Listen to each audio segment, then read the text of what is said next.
Hey guys, welcome and welcome back to my channel, and thanks for joining me for another video. So today I thought I'd do a more detailed flip through of my B6 Wonderland 222 planner. This planner is new to me. This is my first time using a Wonderland planner. I did pick it up, I believe, in August from their Etsy page, and because I got it so late in the year, I got a really good deal with it. One thing to note is that the B6 Wonderland planner is a little bit smaller than the B6 Stylogy. So the cover that I have on this is from Lauren Phelps Design, and I picked it up a couple years ago to use with my B6 Stylogy, and while it does fit, it is a little bit big for it. If you can see, there is some room here at the top. It doesn't really, well, it doesn't bother me at all. And I'm thinking that once I'm done with this planner, just with the stickers and the use of the pages, that I'm expecting it to swell a little bit more, which it has actually swelled since I purchased it. So I'm thinking the cover will probably fit a little better. So this part in here is cardstock from one of those paper packs that I got from Michael's. So I've just been putting it there. I'm actually considering switching it out to something a little more festive now that the holidays are here. So I don't know. I'm thinking maybe something fall, or maybe I will wait to Christmas and put in something Christmas theme. But this is what I've had it in since I've gotten it. I did a washi dashboard both in the front and in the back. I'm not sure where I got these washies from. I think some of them I picked up online, and then some, I want to say I got this one from the dollar store, but I couldn't tell you exactly where I got these from, but I did it both front and back. The first page here, these are index pages. The first and second page are index pages, but I decided to use it for my word of the year for 2023. I used my silhouette to cut some vinyl and wrote my word, which is intentional or intention, and then just wrote down some quotes that I try to read every day to remind myself of my word and to be intentional each day. Then I left this page blank because it is my intention to use this till July of 2024, which means I'm going to have to redate January 2023 all through July of 2023 to redate it. I'm not a big fan of redating, but I don't know. I want to use the whole planner. That was my intention when I purchased it, but we'll see if I may want to start a new one in 2024. So I left that blank. I am thinking though, I mean, we're already early November, and I'm thinking I want to keep the same word of the year, intention, just because I feel like I can still work on that some. So we'll see if I change. If I stay in this and I change my word of the year, then 2024 will go here with that new word.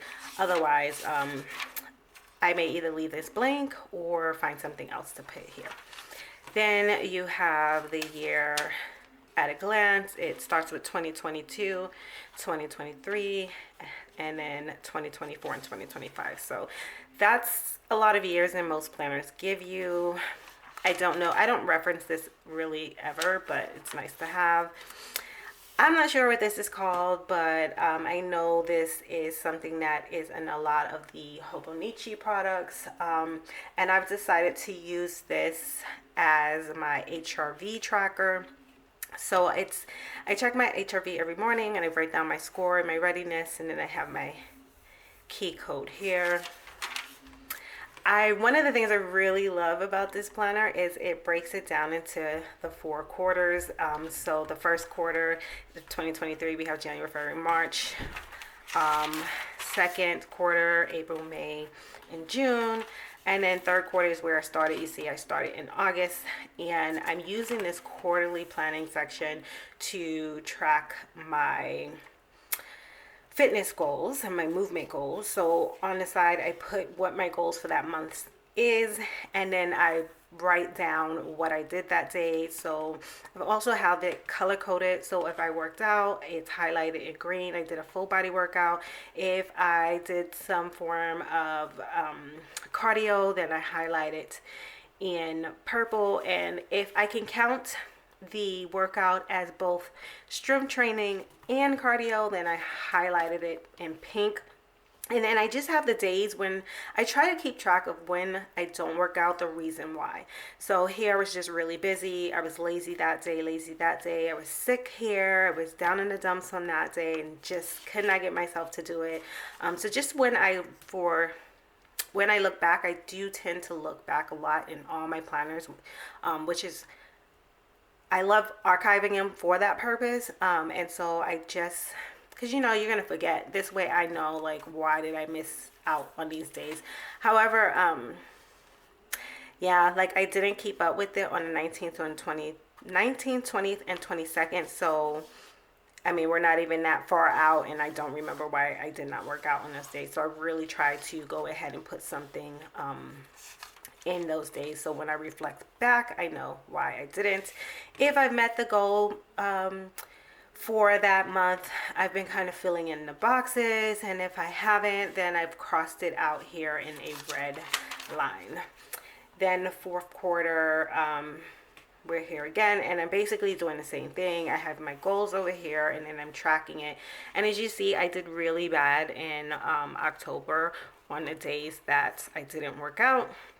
I didn't put it, but I do know, and I should put this in before I forget, that on the weekends I had just decided for the month of October, November, and December, because it's the holidays coming up, my schedule is really busy, that I do not plan on working out on those days. Those are going to be a scheduled rest day. So some point soon, I really need to write that in so I don't forget when I am reflecting back later.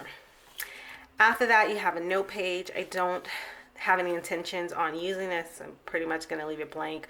I may come back in later and do some decor there, but I don't plan on writing anything in that section. Next up, we have the routine tracker, which I absolutely love. So it goes from the 1st to the 31st. You have your month here, and there's just so much space for you to write whatever you want. You can use that for whatever tracking, and I love the freedom in that, but I also love the structure in it. So I'm not having to design my own tracker or trying to stick something in, like a tip in, because I'm very big on trackers. So we have one for every month. And again, I started in August, and on this I'm tracking a lot of health stuff. So I have my sleep along with some other health things, both mentally and physically. I have my hair routine, and then I've tried tracking my social media stats. Well, not stats, just when I post on Instagram or in Facebook groups and YouTube, which I've just, life has been, we're in a busy season, and I just have not been able to post as much in the social media accounts as I would like to, but I'm hoping after the holidays and things calm down, I can get back into doing that. So I did that again in September and October. In October, I decided to add and track eating out and eating sweets, because I'm really trying to cut back on both of those and limit both eating out and eating sweets to one time a week. Let me zoom you out a little bit. There we go. Okay, so, and I don't know that I noticed this before, but this planner, even though it's a 2023 planner, it starts off with December of 2022. You have note pages here, and then you have the December overview here, and then it goes into December 2022. One thing that I really love about this planner is that really faintly on each Monday, it's a Monday start, which I love, it has the year, the week, I'm sorry, the number of the week. I don't know if you can see that. It's not focusing. But for example, this says week 40, week 50, 51, and 52. Then it goes into the week on 2 pages. I know this turns a lot of people off from all the videos that I've seen, that the weekends are stacked, but that doesn't really bother me. And I wanted this one other than, so the other ones that I was looking at that was similar to this layout and this type of planner, that didn't have the weekend stacked, the days of the week were so narrow and I wanted more space to write. So that was another deciding factor for me of using this planner. I also love the pages. I'm not sure what type of paper they use, but I like the paper. So let's see. So I'll take you straight into August, which is when I started it. And for August, the overview page, I made it my goals for August and I broke it down into sections. So my goals for my family, fitness, spiritual, social media, self-care, projects to do, and budget, and then work. And then I love monthly planners. Like, I'm really, really big on it. Not so much dailies, but I've always been a big fan of monthly layouts. And so I decided to use this to track the hours that I fast, the calories, proteins, carbs, and fats. So I'm putting my macros here, and then when I weigh myself, I'm putting the weight at the bottom. And then I put my goals for this month, what calorie range I wanted to stay in, and what I wanted my macros to look like. And then I just have my days here. I was tracking my meals at the bottom. I have the weather and whether or not I did my AM routine at the top. So I did that all throughout August. As you can see, I was not always good about putting my meals, so then I just put a sticker there, but I didn't always track my meals. And then on this page, the August review, I used it to track the amount of, well, the books that I read. Green signifies if it was an ebook, pink if it was an audio book, and then the rating next to it. And then again, the same type of deal with the September overview. I wrote down just my goals for that month. And what I did was at the end of September, I came back and I would put an X if I did terribly at that goal and a check mark if I was semi-successful or successful with that goal. September, I used the monthly layout the same, tracking my fasting hours, my calories, macros, and my weight.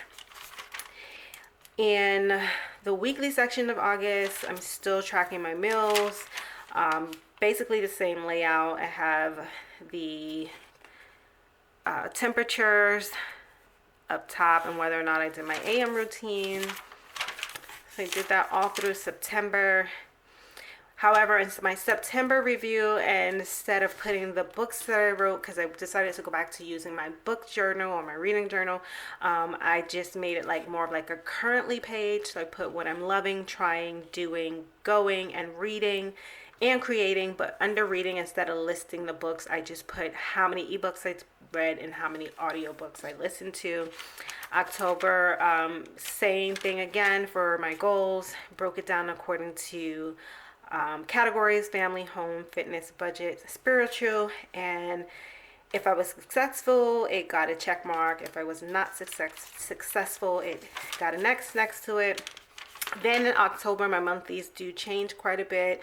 I'm still tracking my weight and my fasting hours. However, I had just finished reading Fast Like a Girl, and it talks about different ways of fasting and eating throughout your cycle. And so I decided I wanted to give that a try. So it's broken down like that: the day of my cycle, how many hours I'm fasted, and the type of foods that I'm eating.